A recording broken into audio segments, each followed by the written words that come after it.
We are seeing an uptake in medical tourism after COVID, and the numbers are increasing day by day, and people traveling for not just for bariatric surgeries anymore, they're traveling for general surgeries, orthopedic surgeries, urologist surgeries, along with dental care. I believe so. The UK NHS system, National Health System, and the Irish health system, relying heavily on Turkey for providing them the required care for people who is actually waiting for elective surgery, non-urgent surgery. Basically, this was one of the reasons why, to help people to choose the registered providers, licensed providers. We have developed a section on our website, search for medical tourism, licensed medical tourism operators, hospitals and doctors and medical tourism agencies. On our website, basically the box says search for registered providers that people can use anytime they like, and we are happy to provide what they need as well. Yes, basically both the doctors and the hospitals and the medical tourism agencies are translated in English so people can research in their own language. A Turkish medical tourism provider and hospital can provide you with a correct aftercare depending on the surgery they go under in Turkey. The likes of us, right now NHS, you can't even see your GP, it's all on the phone.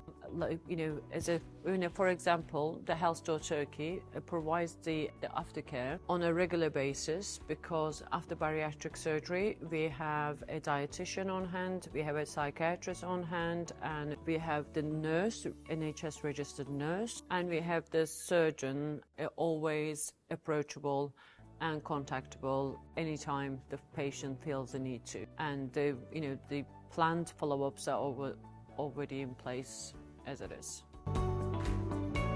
Everybody these days knows about algorithms and how social media algorithms work, and whilst you're doing your research in the decision-making period about who do you go with, who is the best, and yes, everybody is good, but how do we separate the good and the best, as you put it? It's all down to the research. It shouldn't be just social media only research.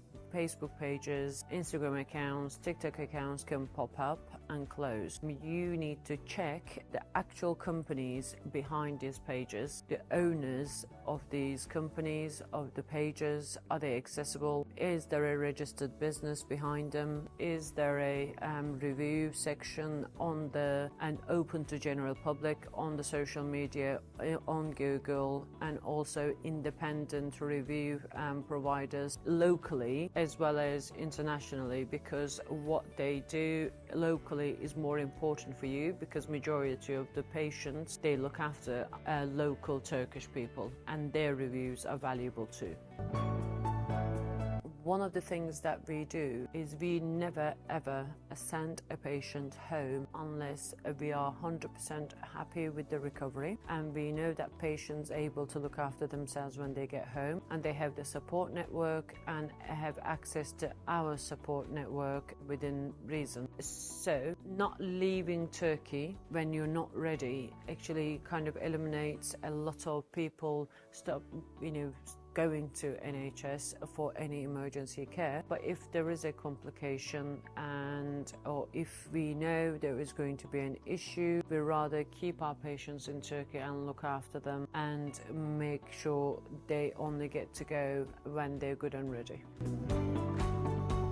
I'd like to attribute the success of the business to all my staff and all our medical professionals and us as a company. We basically get to know our patients, we get to understand our patients, we get to understand what they are trying to achieve by having their surgeries, by understanding them and providing them end-to-end solution with the 100% supporting care is basically leading us to our organic growth, and organic growth is basically the only growth that we rely on, is based on the successes of our previous patients.